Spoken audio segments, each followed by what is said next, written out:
I did not think I'd be making another one of these eShop videos so soon after the last one, and I feel like I say that every time I do make one of these. But we knew September and this time of year we were gonna get slammed with games on the Nintendo Switch. Not only big budget titles from Nintendo themselves, but a load of gems just being splattered all over the eShop. And it's the kind of thing where you blink and you miss it because there are so many games going up every day. And that's where I come in. It's my responsibility, as I've deemed myself worthy of such responsibility, to keep an eye on this eShop for you, and when I find 10 really great games, to make one of these videos. Whenever I film, he gets so hyper, he runs up here and starts spazzing out on the floor. Smash like on this video and subscribe for this little adorable guy. Do it for him, not for me. And really quickly, before we dive into 10 more amazing eShop games you need to play, let's hear from Skillshare. Well, it's me. It's not actually, it's me talking about. All right, guys, this is super important. You might notice he hates being on camera, but you might also notice that this video right now actually looks,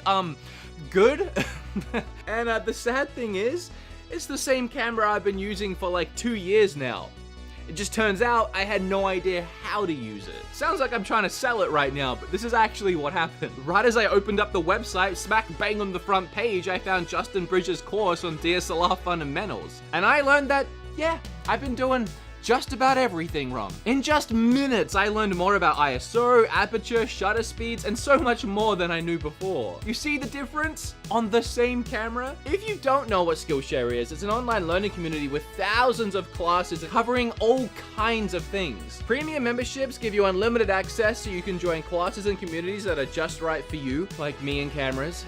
And it's also super affordable. An annual subscription is less than $10 a month. And Simon here, who you can now see in crystal clear quality thanks to Skillshare, wants you to know that if you use my specific code down below, you'll get 2 months free. So you can learn all you need to know about cameras and then bail, but don't tell them I said that. Thanks to Skillshare for sponsoring this video. Now let's talk about some games you should play on the eShop. Between that indie direct we had a few weeks back and myself yabbering on about this game, there's a chance you've at least heard of Risk of Rain 2. But there's also a pretty good chance you still have no idea what Risk of Rain 2 actually is. In fact, when I was first told about the game, I said, what? A game where you just kind of standing around hoping it doesn't rain?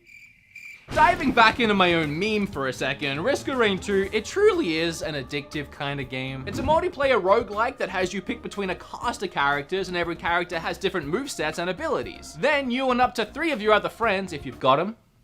I haven't managed to get a full party yet, but if you have 3 friends, y'all slug it out in wave after wave of enemies, as the difficulty increases from easy to straight up laughing in your face. The best part, and I mean the best part, is that the game is full of loot and a huge variety of items to find throughout each level. Every item not only has some unique, crazy ability to power up your character in a multitude of ways, but something I really appreciate is the items actually attached to your character model. Health packs to your hip, ukuleles to your back. By the time you hit that last level, you'll have more things strapped to your person than I have games that I'm addicted to.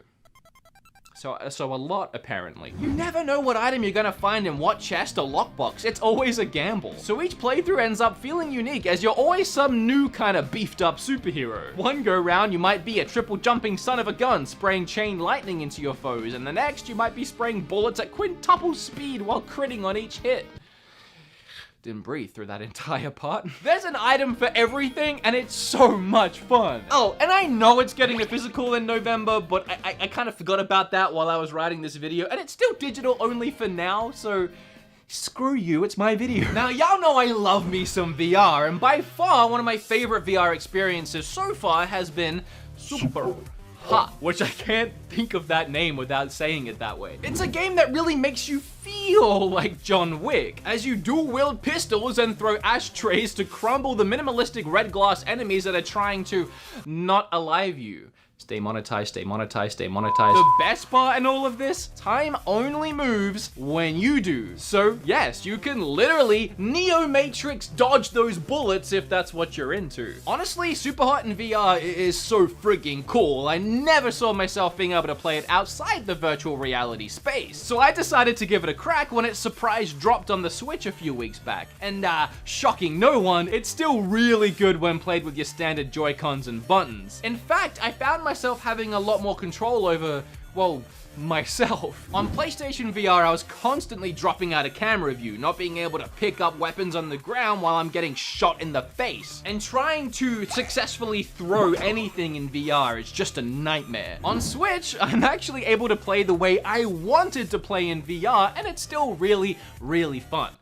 Even if I don't feel as cool. So where is the challenge in a game where you can freeze time and bend reality to your will? Well, you are stupidly outnumbered and outmatched by loads of enemies. Sure, you can dodge bullets, but you can't dodge a barrage of bullets when there's nowhere to hide. Try, die, repeat again and again until you get so good beating that wave of enemies to a pulp that by the time you actually beat them, it will appear as if you're really reading the matrix of the game, and it's just about one of the coolest feelings you can have. Yeah, still better in VR, but still worth it on Switch. Sydney Hana is a game.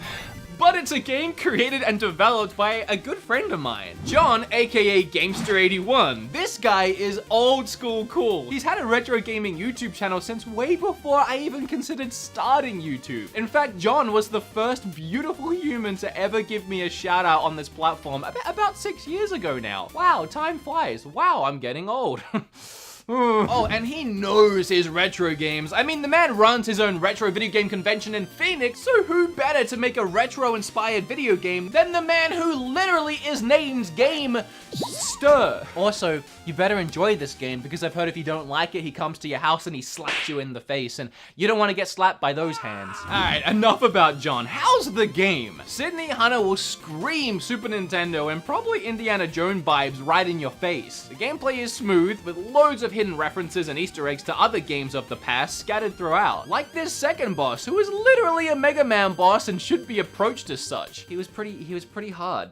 I couldn't beat him. Sydney Hana is a neat action-adventure platformer, and collecting all these gems throws me into a late 90s nostalgia trip. My favorite part for sure is the visuals though. John sat me down and showed me all the Mayan culture he'd referenced to build the game, and it's really beautiful and well designed when you see the comparisons. All the gods in the game are based on actual Mayan gods and deities, and it all takes place during the Wayeb, which was an actual time during the Mayan calendar year. You notice how every time I try and pronounce something I'm not confident in, I laugh while I'm pronouncing it?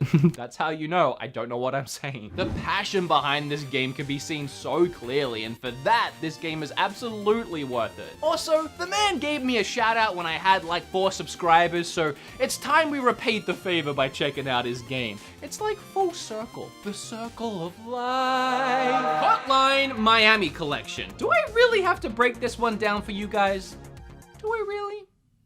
What am I doing with my face? I'm surprised it took this long for the Switch to see the Hotline Miami games. I mean, we already have quite a few games like this on Switch that have performed really well. Regardless, I'ma keep this part short. I mean, the less amount of time I show this awesome gore fest in my video is probably better for my ad revenue anyway. Sure, it's pixel art, sure, it's somewhat of a basic premise, and sure, the synthwave soundtrack that pumps through each level is just about the best 80s inspired music I've heard in a video game.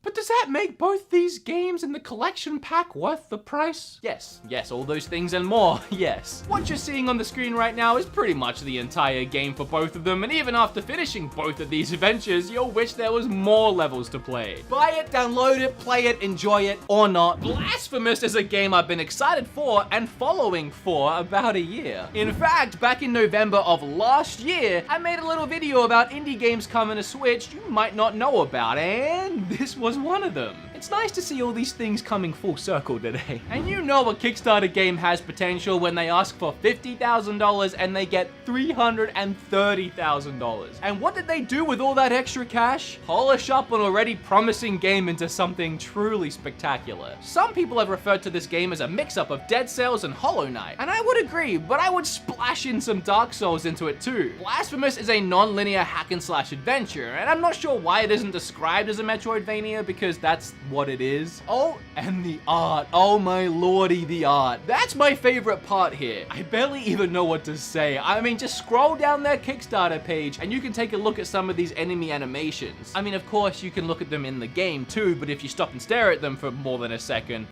you'll die. So this is an easier way of doing it. Animated pixel by pixel, it's some of the best work I've personally seen since the Metal Slug series. But the gameplay, as a big slap in the face, the more you die, the harder the game becomes as guilt overcomes you and restricts your abilities. This is truly one of those games for sadistic individuals who enjoy punishing themselves in the worst of ways. It's fantastic and I love it, and I am gonna stick to other games that don't make me hate my own existence. How are you liking the video so far? You enjoying it? You're still here? Well, have you hit like yet?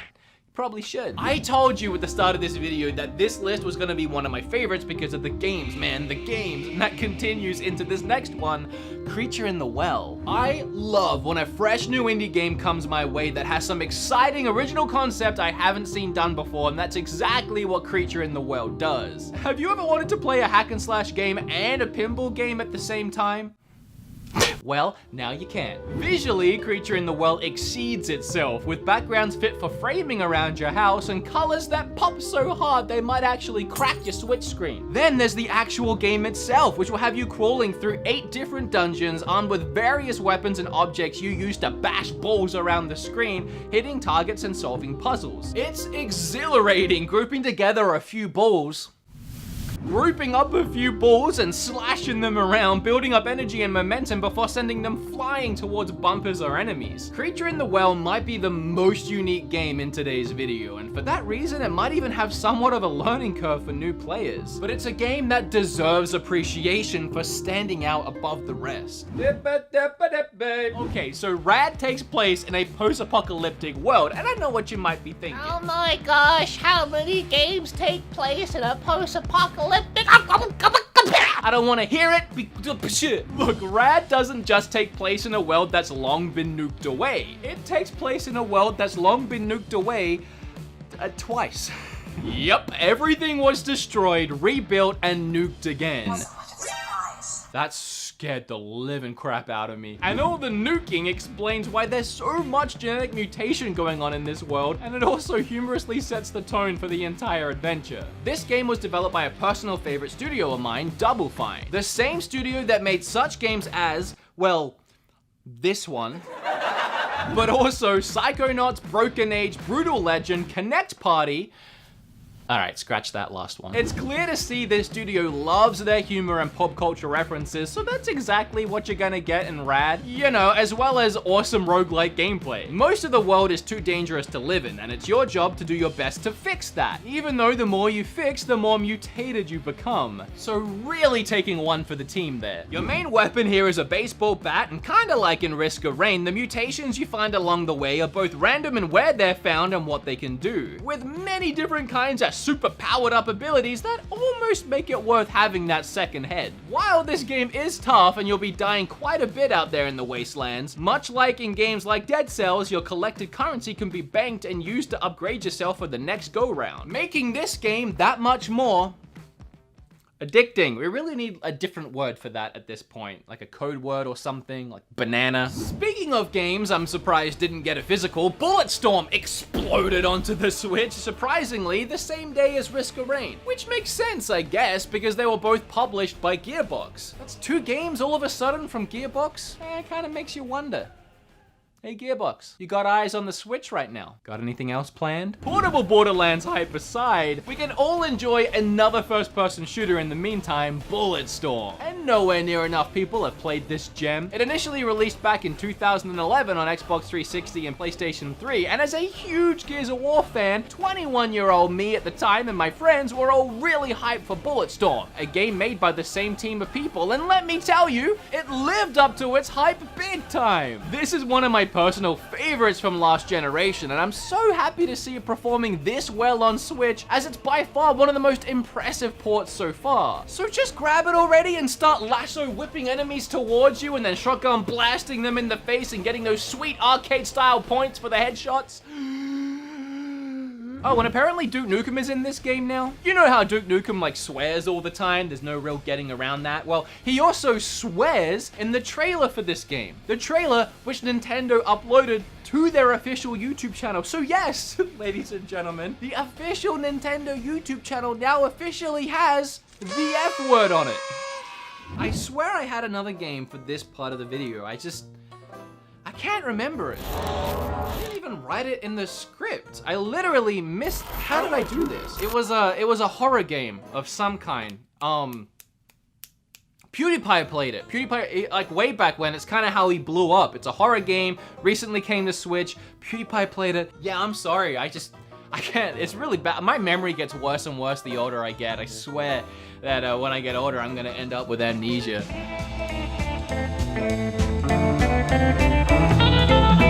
Look, Castle Crashers barely made it onto this list, as it released the day I was writing the video up. And if I didn't add it into the video, I know every top comment down below would be, you forgot Castle Crashers because it just came out. So this is gonna be the only time that I'm reviewing a video game without actually having played it. Look, it's my freaking video and I'll do what I want. No, okay, listen, I have played this game, just not on Switch. I played it and loved it back on my 360. Castle Crashers has been a digital-only game since 2008, originally only available on the Xbox Live Arcade, and it's still hard for me to see it as anything other than an Xbox game too. I mean, the logo for it is literally the 360 controller button colors. What always appealed to me about this game was its South Park-esque cartoonish art style, and of course, the fact that it's a beat 'em up. One of the best ones too. Castle Crashers is undoubtedly more fun in co-op, with up to 4 players, and I highly recommend bringing along at least one friend, as the game was designed to be played that way. Now, this version of the game is the newest version that was released in 2015, and I never played that version either, but apparently it has some new content, so that, my friends, would be a nice little surprise for both of us. Yeah, okay, so I haven't played this game on Switch yet, but that's how confident I am that this game will always be worth its price. So many hours spent playing this game after high school with my friends, and I can't wait to finish this video